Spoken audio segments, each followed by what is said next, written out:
It is now 12 o'clock Central Time, and I want to welcome everybody to today's webinar. And today's webinar is going to be on diversity, equity, and inclusion. My name is Maria Martinez, and I'm the President CEO at Border Federal Credit Union. It's headquartered in Del Rio, Texas. And I am also the chairwoman of the National Association of Latino Credit Unions and Professionals. And I'll be one of the panelists today. And joining me will also be Rudy Pereira. He is the President and CEO of Premier America Credit Union and is headquartered in California. And they also have branches in Texas. And we also have Pablo De Felipe, who is the Senior Vice President of Membership and Network Engagement at Inclusiv. And he's also the Vice Chairman of the Board of NLCUP. And at this time, I also want to introduce to you Tiffany Magliare. And Tiffany works with me here at Border Federal Credit Union. She is the compliance officer here, and she's also part of our young professionals group. They're called the Pulse. And Tiffany will be assisting us in our Zoom webinar today as the administrator and moderator. At this time, I would like to introduce to you Pablo De Felipe. And Pablo is currently the SVP at Inclusiv, a national nonprofit association in CDFI. And they also represent and support and invest in credit unions, serving mainly low-income, financially underserved communities. Pablo has more than 20 years of experience in community finance and financial inclusion, and working with regulated financial institutions, both in the domestic and international arena. Pablo will now focus on diversity as we learn about him and his contributions to our credit union industry. Pablo, you have the floor. Gracias, Maria. Thank you so much to you, Tiffany and Rudy, for this opportunity. I'm thrilled actually to have this conversation. It's incredible actually that this month, Hispanic Heritage Month, has been so active in our industry. We're seeing a lot of conversations taking place, which is, a fantastic development. Also, it's, in this broader context of diversity, equity, and inclusion that the whole industry has been, discussing throughout the entire year.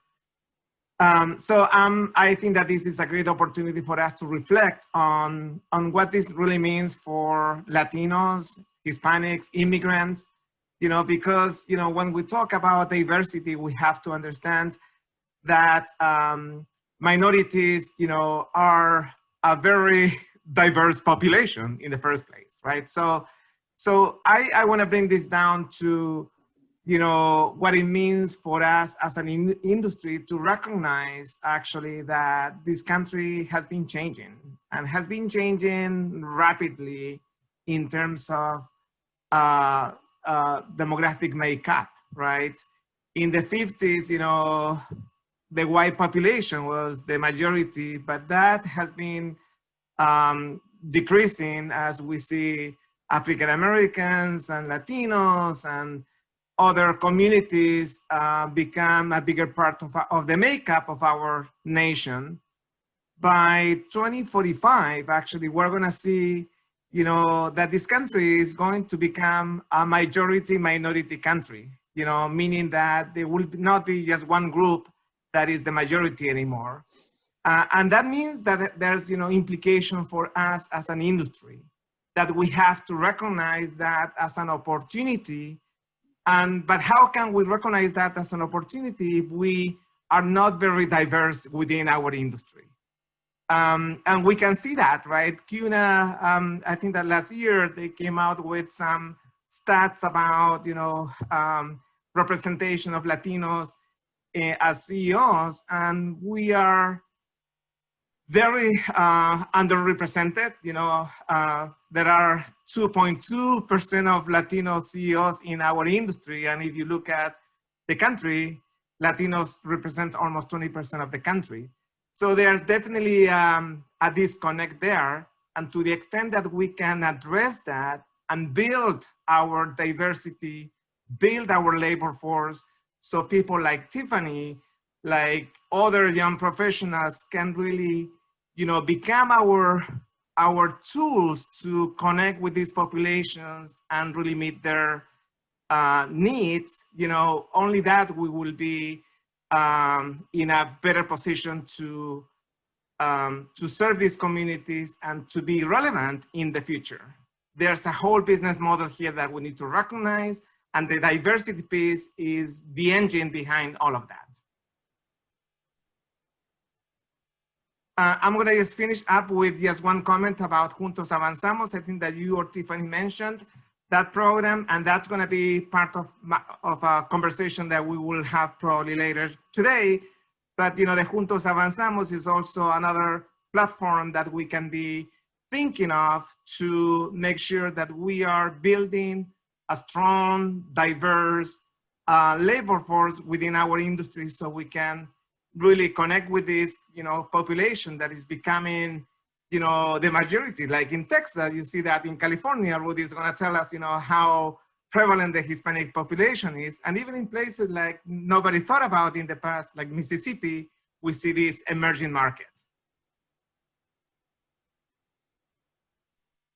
So now I'm going to introduce Rudy Pereira, mi coterráneo, a Chilean guy that I met here in the industry, someone who I have a lot of respect for, not only for what he's done in the credit union that he has managed, but also for his deep commitment to financial inclusion. Rudy.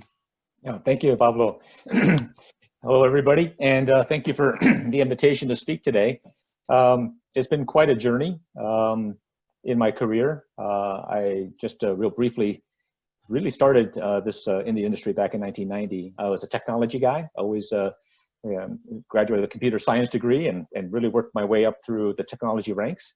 As Pablo said, born in South America, in Chile, and my parents migrated to New York. From New York, Queens, New York, we went to California. What's an interesting story real quickly is that I remember growing up in the San Fernando Valley, which is about 2 million people in the San Fernando Valley in the late 60s, early 70s. I spoke Spanish. Probably in that valley, there were pockets of Latinos in Pacoima, San Fernando, but for the most part, it was not a diverse community.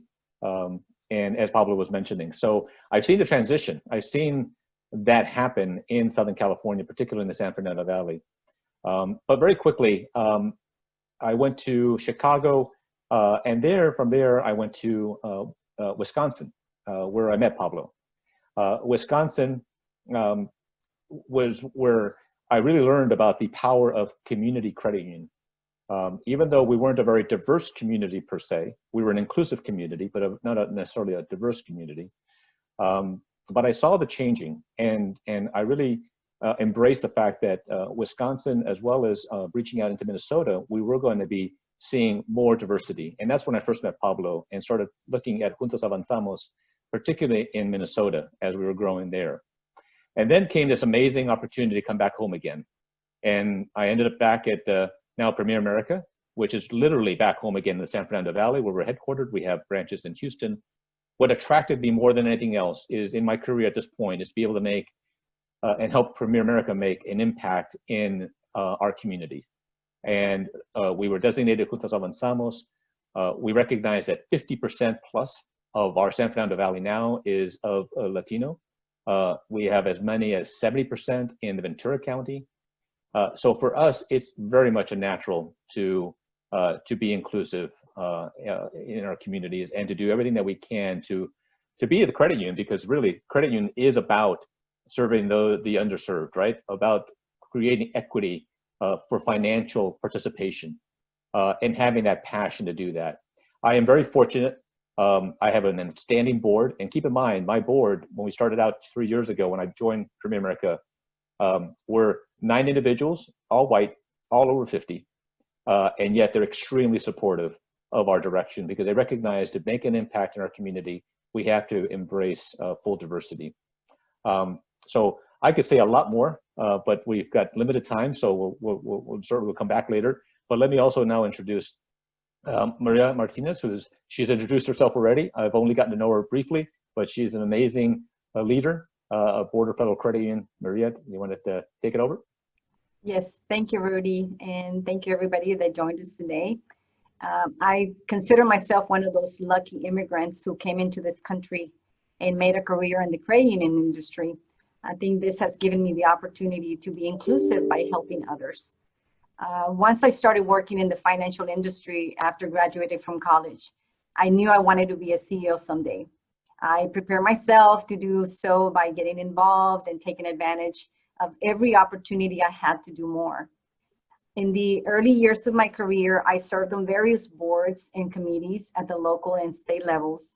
My love for this industry makes me want to do more every single day. Throughout my 30 years in the industry, I've learned that you have to stay relevant and be involved in order to succeed, and also in order to make a difference. You have to be inclusive and stay inclusive. Sometimes we have to be the ones that must make the effort to include ourselves within organizations that don't have people that look like us or that think like us. We must not wait for others to want to include us in their organizations. If you try, you can win, and you can win ground. If you know there's a group that you want to be in, but you don't see people like you, then strive to be part of it by getting involved. Our industry is very fair, but we must also look for those opportunities and not wait for someone to come looking for us. I think sometimes, with that opening, I was thinking about it this morning when I was putting some of my notes together. And, sometimes we think that we deserve to be in a certain position or in a certain board or in a certain place, but we don't do anything about it. We just want the other party to be the ones that have their DEI statement that says, I'm going to include Hispanics, or I'm going to include African American, or whatever, it's the inclusive part of it. And I think we need to make sure that we also make an effort to be part of that group, that we do everything there is in our power to be part of it. I know with that, I serve on so many boards. I serve on the NLCUP board. I serve on the CUNA board. I'm a CUDE. I mean, I could go on and on and on. And I'm sure, Rudy and Pablo, y'all also have served on boards and other organizations, but it's very important that, we stay inclusive by being inclusive ourselves. So many of you have heard a lot of my story before, so I'm not going to go into that much detail, but you'll hear more about it later on. I will now turn the floor over to Tiffany, and she's going to guide us through more questions and more fun stuff. Thank you. Help if I unmuted myself. Thank you, Maria. So Pablo, you had mentioned at the end, you had briefly mentioned Juntos Avanzamos. I was a YP advisor with Cornerstone Credit Union League a few years back when I first heard about the program. And I worked very closely with Maria to work on getting our credit union the designation. Can you tell our viewers the advantages of having this type of designation within their community, what the criteria is, and how easy it is to become a recognized Juntos Avanzamos credit union? Thank you, Tiffany. And I'm glad that you serve at the Cornerstone, because they're the intellectual owners actually of Juntos Avanzamos, right? We have always said at Inclusive that Juntos Avanzamos is an open source program in the sense that it belongs to credit unions, to our industry. We're the stewards of the program. But, Texas, that's where it all started, 15 years ago. And we took that program national maybe around 3 or 4 years ago. Time flies. But, what we saw in the program was, a framework that allows credit unions to understand how to effectively meet the needs of the Hispanic community. And that means, that we have to do our homework, right? That is not about, creating a product for those people. It's about financial inclusion. It's about making what we have available to everyone in the community. And I think that that's been, perhaps the the misunderstood part of serving Latinos is that we're not asking for just one product, one solution. We are asking through the Juntos Avanzamos program is to make all these amazing tools that we have available in our shops available to Latinos and immigrants. So what we want, and really what, the pillars of the program is basically two, is that number one, that we have flexible account opening requirements. So we don't leave people out just because they don't meet certain requirements. And number two is that we give them access to credit. People come here to build, their dreams, and their dreams are our dreams. It's not just somebody's dream, right? Everyone wants to build a future, achieve financial security. And to do that, we need access to what we offer in our shops. So access to credit, and that means, that we should not be stopping at, someone who's undocumented to meet those needs. Everyone in the community deserves to be served. And the reason here is that also we want to build trust. And we cannot build trust if we just serve some people and not everyone. So that's an important part of the program.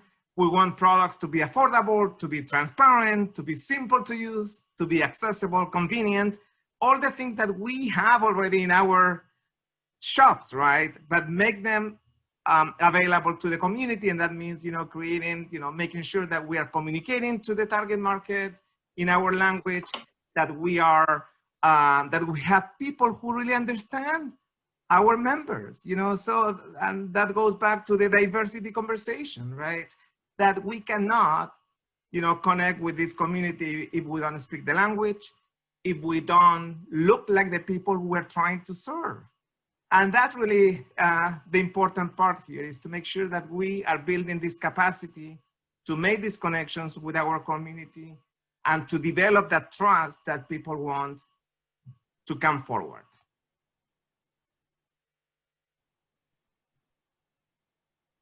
Thank you, Pablo.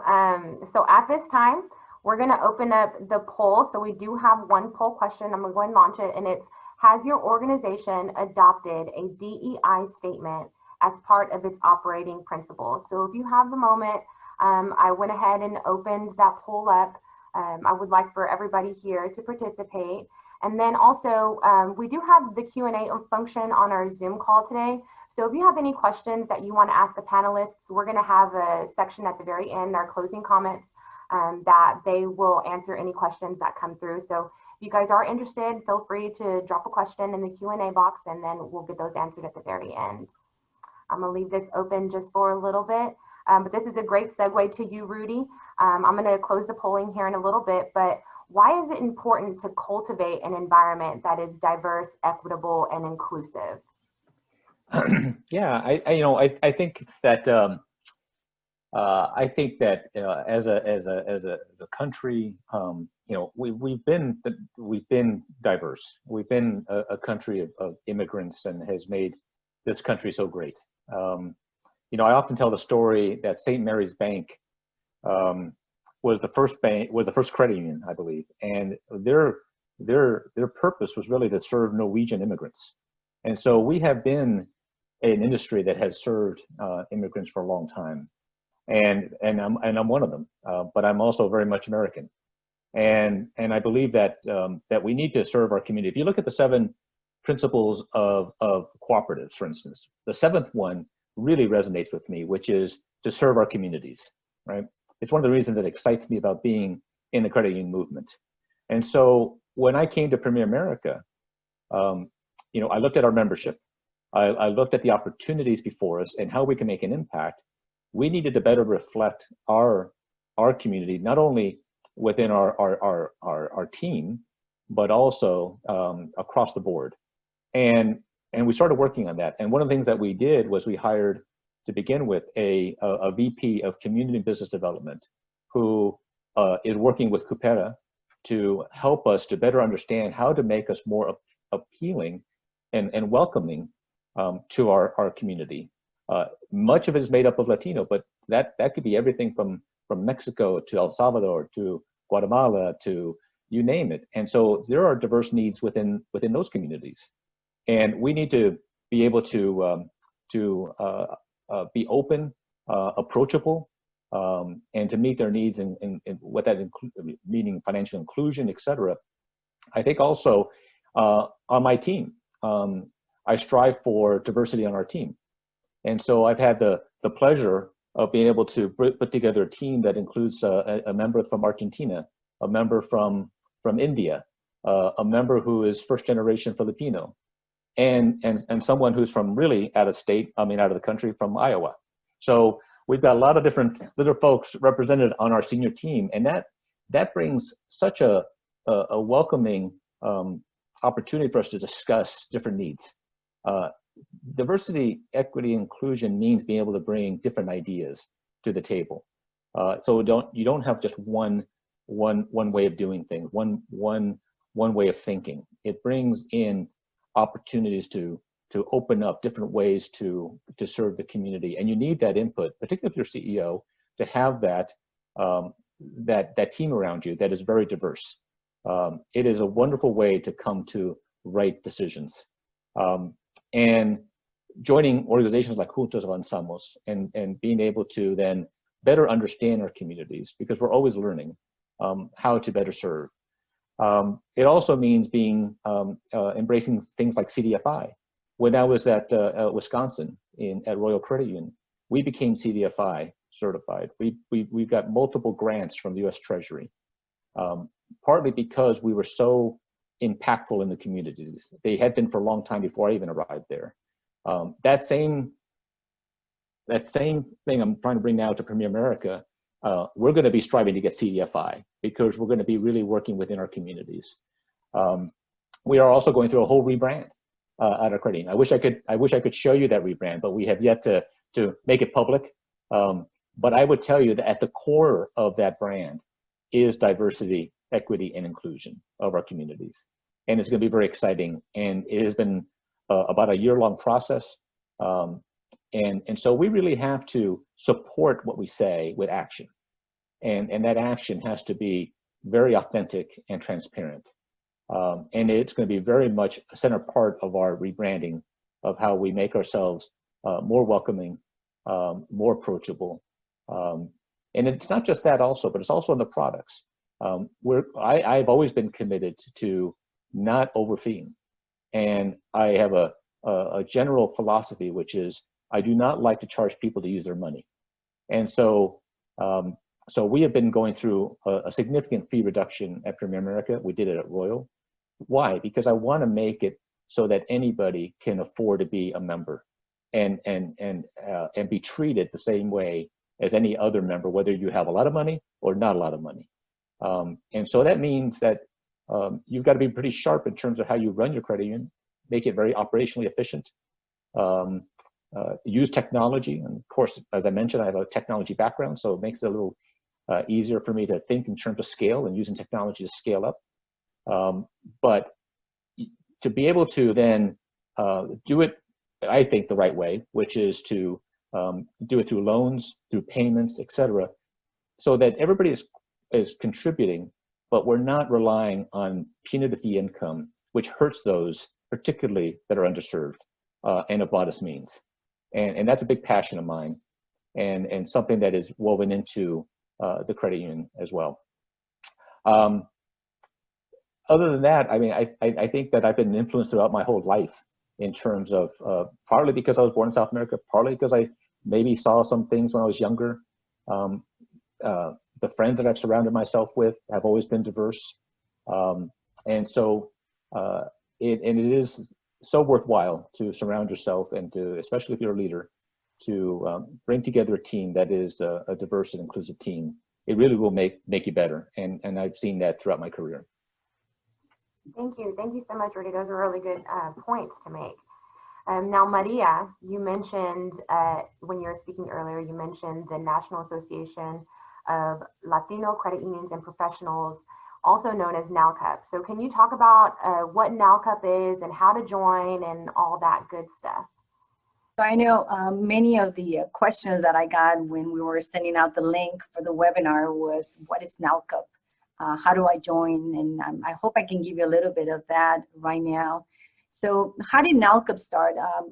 Back in 2006, there was a group of CEOs, mainly credit union CEOs, but also we had some organizations at the time that were joining us. This was in North Carolina.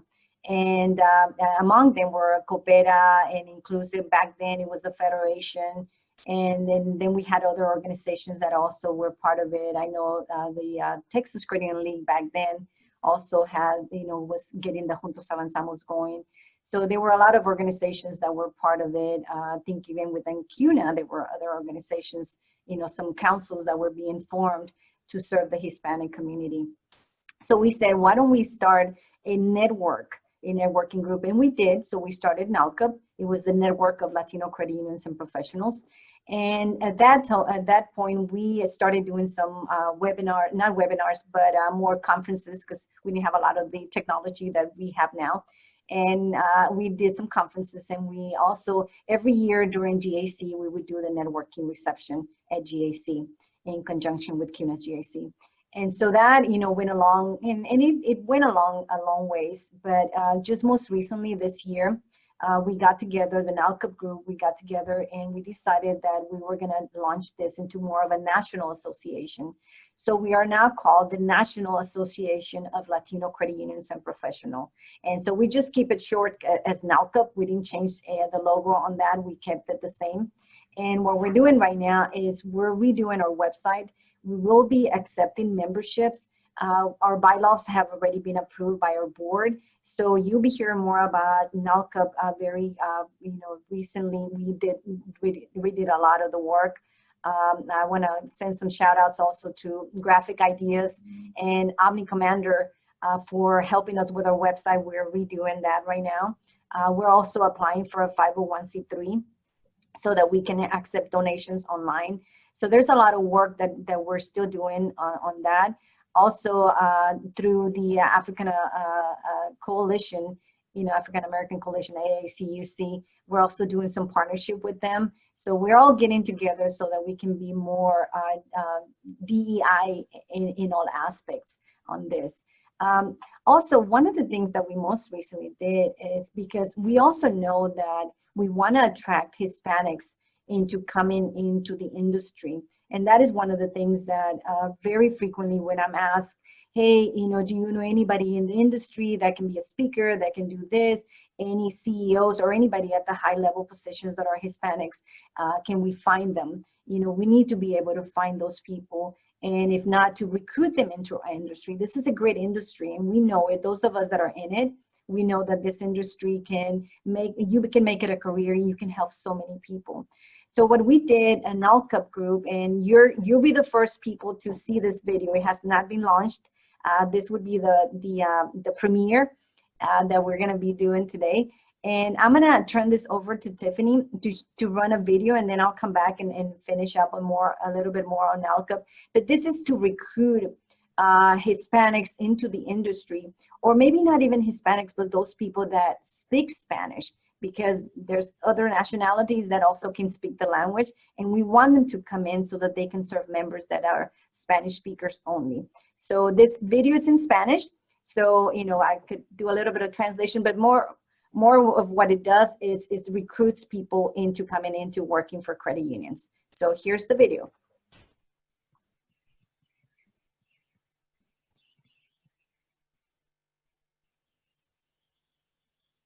Estamos buscando a personas de habla hispana para unirse a nuestro equipo de trabajo. ¿Te interesa?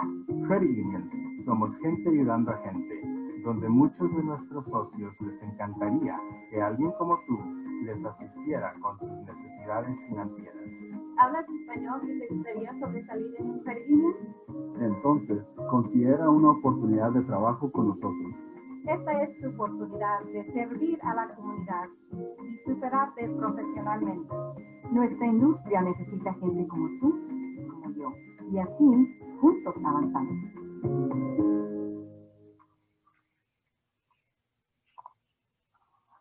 So this was in an effort for us to recruit Hispanics or anyone that speaks Spanish into our industry. Like I said, you're the first ones that are seeing this video, and I think it turned out good, except for the last person that comes out on there. I don't know about that person, but I think otherwise it looks pretty good. You know, this here would be made available to members. And also one of the things that we want to do with this video is to have other credit unions use it.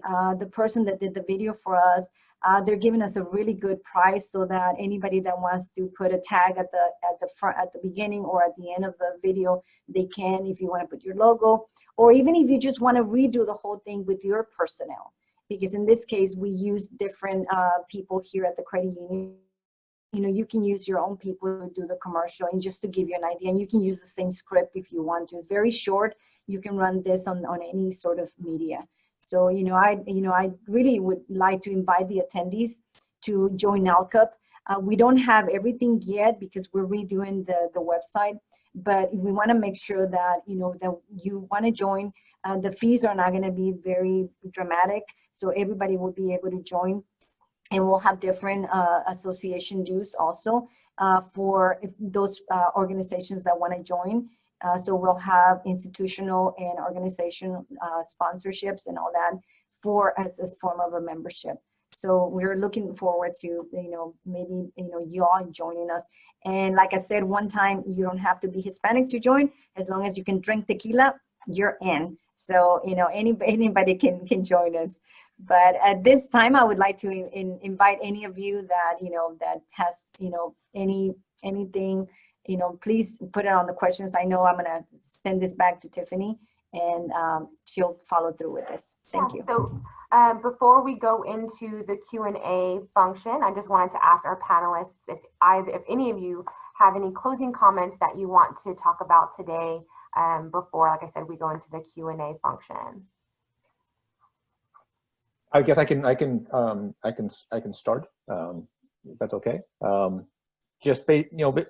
I can tell you that as a CEO, it starts with understanding the purpose of the organization. That's the foundation. And so whether it was at Royal, or where I worked in Wisconsin, or now at Premier America in Southern California, purpose became a huge part of who we are. At Royal, it was about making a positive impact in the communities we serve. At Premier, it's about making it easier to meet today's needs and reach tomorrow's dreams. When we have that foundation, and then we have a set of core values, we unite an organization around being mission focused as an organization, as a cooperative in our communities. It creates the North Star for us that says that everything that we're doing is to meet the needs of our community, which are very diverse, and doing in such a way that for everybody, we're trying to make it easier for them to meet today's needs and to help them with tomorrow's dreams. And that dream could be many things. For some, it's just to put food on the table at the end of the week. For others, it's a home. And being able to look at the individual situation every member has, and that's become our North Star organization. I think it starts there, and from that, when you understand why you exist, what your mission is, what your purpose is, then it's easier to do all the things that you need to do to make yourself meaningful to your community. That's what we've done, and we're doing at Premier America, and that's why our pivot. Because I would tell you that in 3 years, our pivot has been from one model of the way we've done business to a new model, which is very much community focused, organically growing, is a big shift. And that shift has happened because we've aligned ourselves around that purpose and understanding that in order to serve our communities, we have to change too, internally, and embracing that. And I'm very proud to say that our organization has done that. And working with others like Pablo, Juntos Avanzamos, working with Coopera to help enlighten us in terms of how we can be far more open.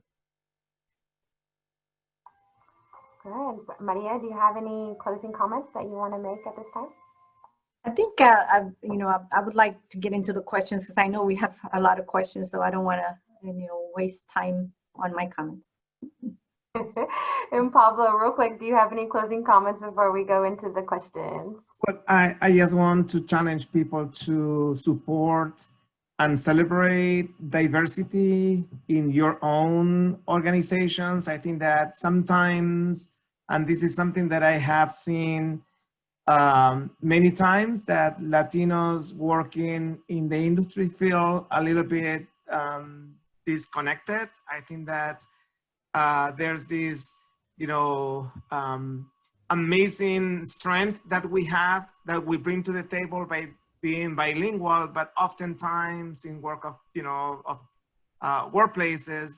you're not allowed to speak the language. And I think that these are the type of things that we should be thinking about, and how do we make our credit unions more receptive, more friendly to Latinos and immigrants. And that means that we have to empower the people who work for us, and to recognize that they're bringing, strength by being bilingual and allowing them to speak in Spanish to members. I see sometimes, I'm not so prevalent anymore, but, English only, These are the type of things that we need to reflect on, so we can use the workforce that we have to build this capacity and connect better with the market that we want to serve. Thank you, Pablo. Okay, so we are going to go into the questions. So the first question, I'm going to direct this to you, Rudy. As credit unions seek to diversify its workforce, can you provide resources that we should be considering and where we can post positions? Ooh, well, let's see. In terms of posting positions, I think, for us, it's going to be a variety of things, right? I'll speak to us. I mean, depending on the position, we may be using recruiters. We may be using different ads, depending on the position. I think what's important there is when you want to diversify your organization is to be kind of clear as what you're expecting. I've seen some who have said, in the communities they serve, that Spanish speaking is required, is needed. So the more that you can be specific, I think, around candidates that embrace diversity, equity, inclusion is part of the job description, so to speak, right? So that at that point you're inviting individuals that have that as part of their own DNA, as opposed to not stating it up front. So I think the more clear you are in stating, and then whatever resources that is, I mean, that depends on where you are. In our case, it's going to be pretty simple because we are already a very diverse community. So where we post our opportunities.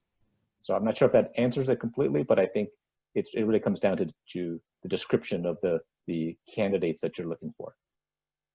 And can I just add that people should also reach out to NLCUP. That's why association is so important, because you have a network here that can help you amplify that message. The same with Juntos Avanzamos. We post, opportunities for, people in the industry. I think that you should also consider, local colleges, talk to high schools. There's also community-based organizations that can be very helpful in helping you find talent. Remember, sometimes it's more important the cultural competency of the person than the background in terms of, do they know enough to be a teller, for instance. I think that it's, the first step is to make sure that you're finding the right profile in the person that you want for that position.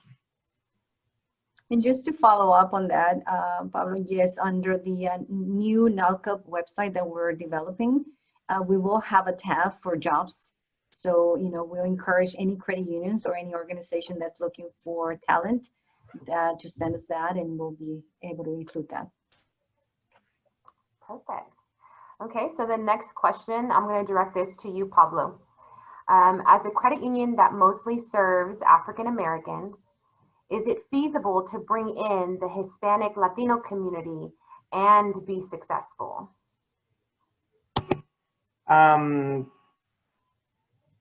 Yes, I think that there's an opportunity for sure. You know, we have like one of our, I don't want to say newest, but one of the most recent Juntos Avanzamos designations went to Hope Credit Union. They are based out of Mississippi. They serve the Deep South, but they sought the Juntos Avanzamos designation because they found communities within their field of membership that needed, you know, these type of services. So I do believe that in the community that you serve, there may be an opportunity to develop a targeted program for Latinos. Again, my suggestion here is not to create something different than what you have, is to offer what you have to that community. So it's not so much reinventing yourself, but it's creating, you know, mechanisms to reach out and connect with that community. Perfect. Okay, the next question, Maria, I'm going to direct it to you. Okay. We are struggling because our legacy system does not allow for non-social members to have an account. This legacy system is a core used throughout most credit unions. How are we supposed to support the credit union movement with legacy systems that some support for our accounts in the community? What can we do as credit unions to push these core system companies to make a change? You know, I think the core, the legacy system does have a lot to do with it, but I think as credit unions, we need to engage in the communities. I think one of the things that I told somebody just most recently was that, you know, if you're in a community that you say, well, there's really no Hispanics around us, it's like, have you looked for them? Because they're everywhere. And one of the things that we should be doing is, you know, find out where the Cinco de Mayo celebrations is going on. Set up a booth, set up a table, put your flyers out. I can tell you my community is about 90% Hispanic. So I don't have the problem. Everywhere I go, they're Hispanics.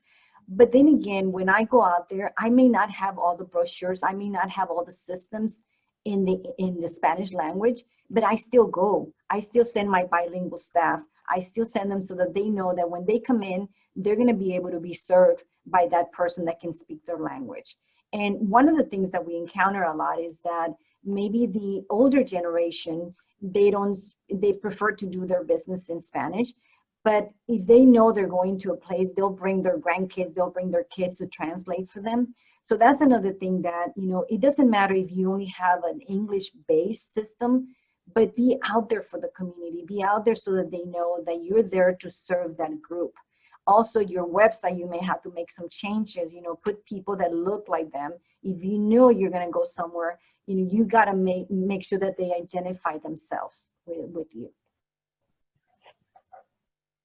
Tiffany, can I just add that there's also ways that you can manage those limitations in your systems. You know, you can, because remember that the social security number is not used for identification purposes. It's used to, you know, report taxes, you know, on dividends paid, right? So you could create a series of, you know, of numbers that would be for non-interest bearing accounts, you know? So there's always ways that you can work at your system, you know, because the idea here, again, is to embrace and to welcome people.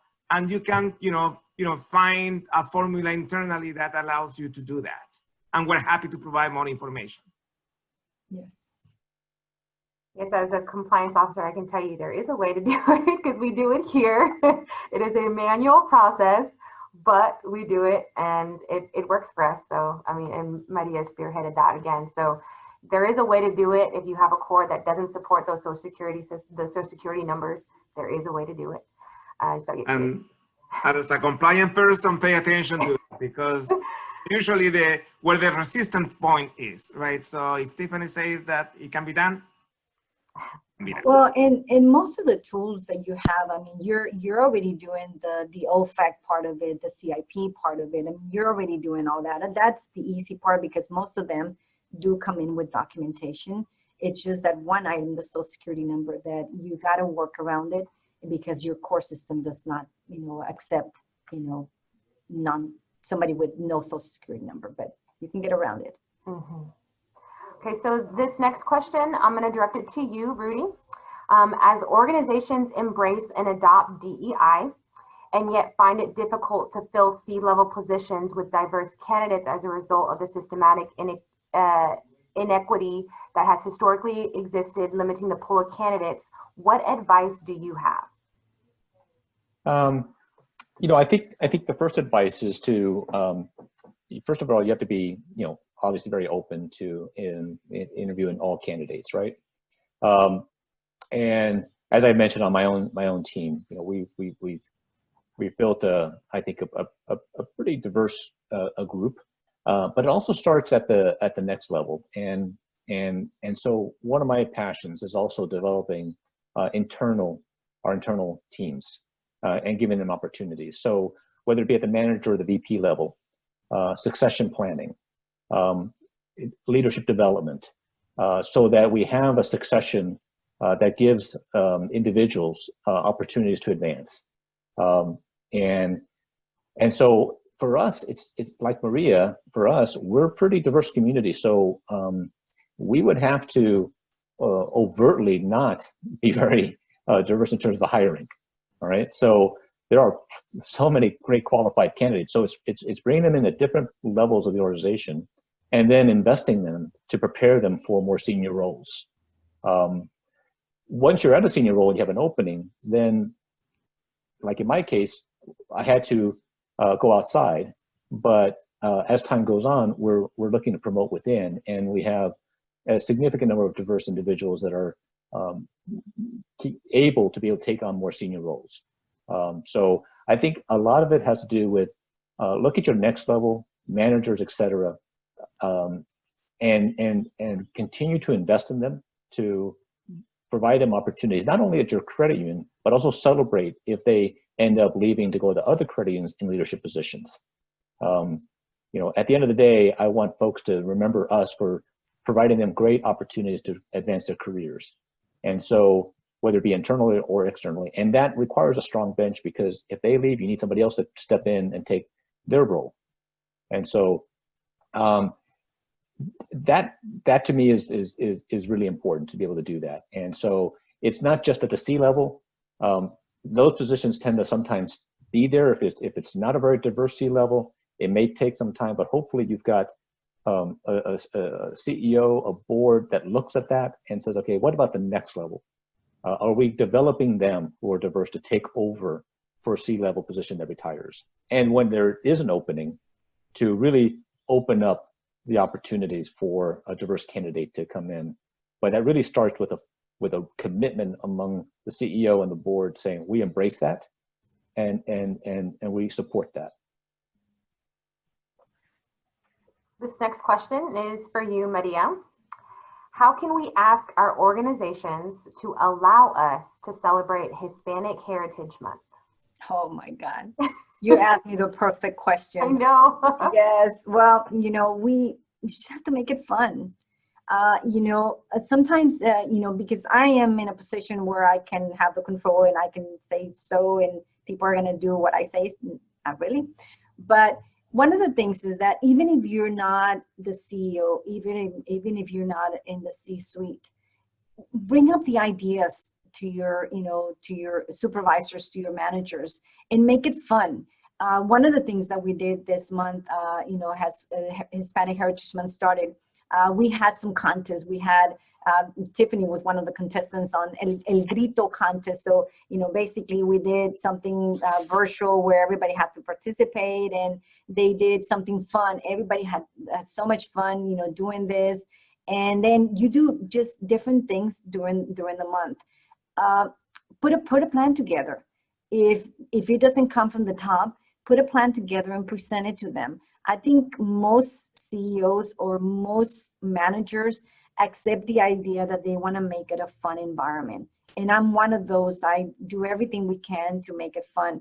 Hispanic Heritage Month it's about acknowledging those people that have done something good for us in the industry or in the community, or even if you don't have anybody within your credit union, pick somebody within the community, somebody that has done good. So always look for that person that, hey, they've done something good. And if you don't have somebody in the community, go at the state level, go at the national level, but do something just so that you can celebrate it and put that little grain in their mind that you are celebrating it and that it means something to you.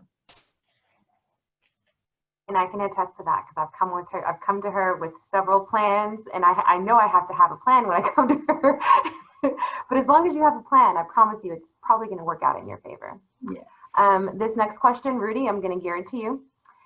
This pandemic has accelerated the use of digital platforms to access and move money. While social inequities are starting drive-ups like Black-owned digital bank Greenwood to serve the underserved, as leaders of your credit unions, what would you say to a minority millennial or Gen Z consumer to entice them to join a credit union instead of jumping into one of these new fintechs? Great question. Well, one of the things that I always do, and I get excited about doing, is always speaking to our new team members that join the credit union. Whatever that is, every 2 weeks, every once a month, whenever we have a class of new team members, I love telling the story of what they've joined. They've joined an incredible industry that is absolutely aligned with millennial and Gen Z values, which is around a not-for-profit, member-owned cooperative, people helping people. It's mission-focused. It's about give back to community.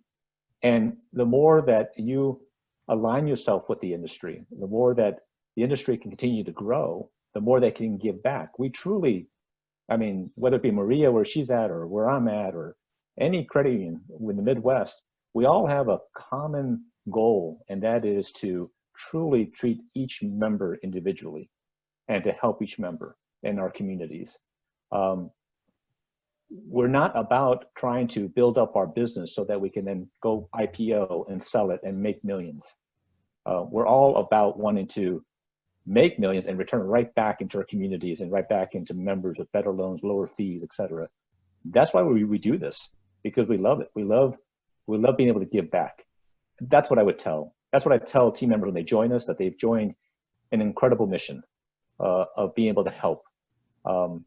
So I tell young millennials that are looking to help align with those that are truly making a difference.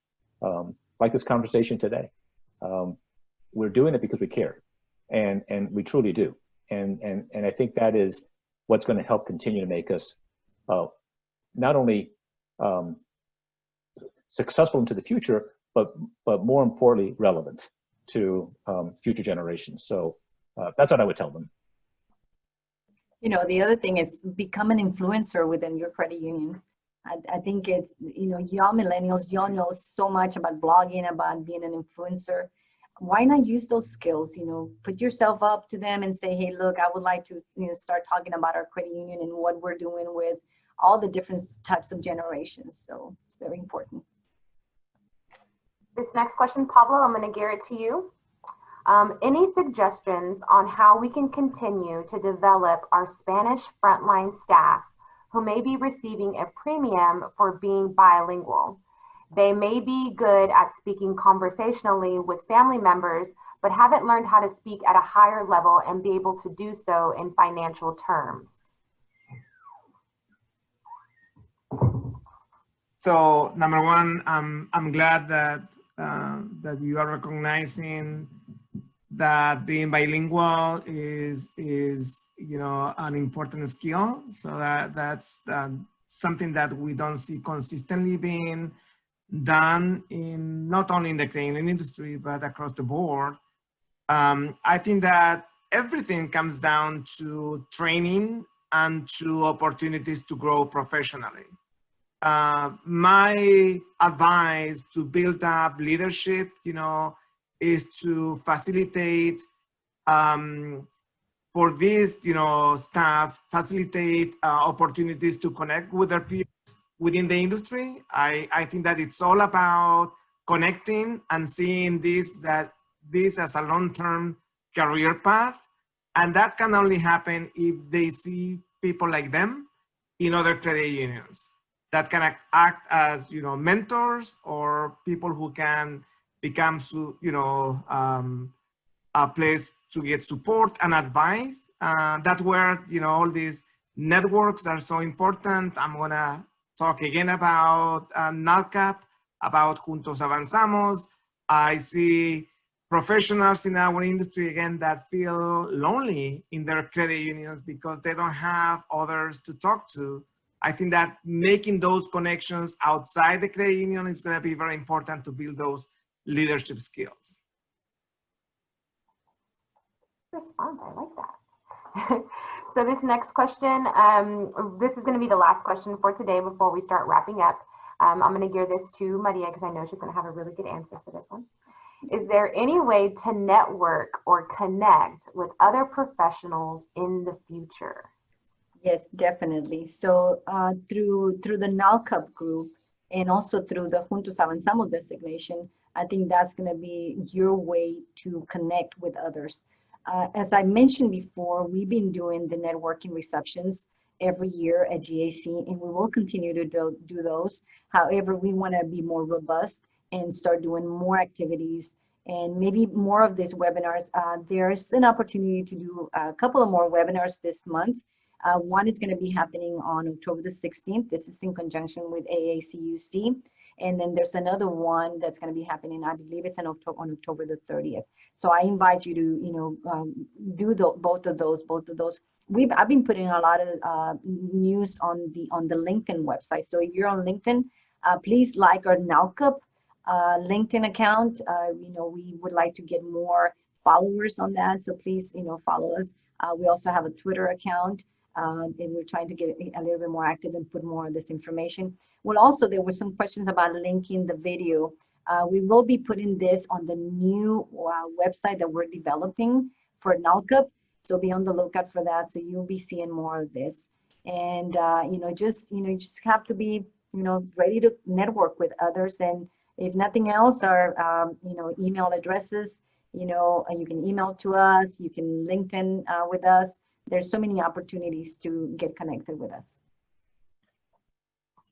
So on the attendee registration that you all received, y'all do have the email address for NLCUP. So if there were any questions today that you want answered, feel free to send an email, and then somebody will get back to you with an answer for those questions that maybe we didn't get to today.